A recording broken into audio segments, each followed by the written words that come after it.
Ayaw ug hunong ug ayaw kawa sa paglaom maoy awhag ni Myanmar Archbishop Charles Mong Cardinal Bo ngadto sa mga dancing inmates sa Cebu Provincial Detention and Rehabilitation Center.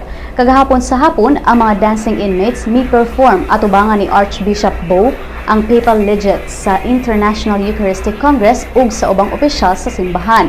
Sa iyang pakig-istorya atubangan sa mga pineriso, sulti sa arsobispo nga ang Eucharistia mahitungod sa paglaom.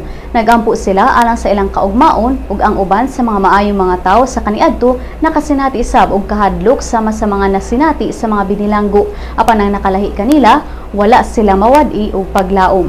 Bisan pa man sa salisi sa uwan, ang 800 ka mga inmates may perform suot ang ilang trademark nga orange uniforms ug white gloves.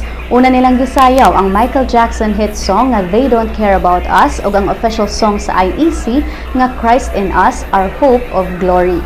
Sigon sa arsobispo nga usa ka meaningful offering ang gihatag sa mga pineriso ngadto kanila ug gihulagway pa niini ang dance performance nga usa ka perpektong pasundayag nga wa niya makit-i sa ubang lugar.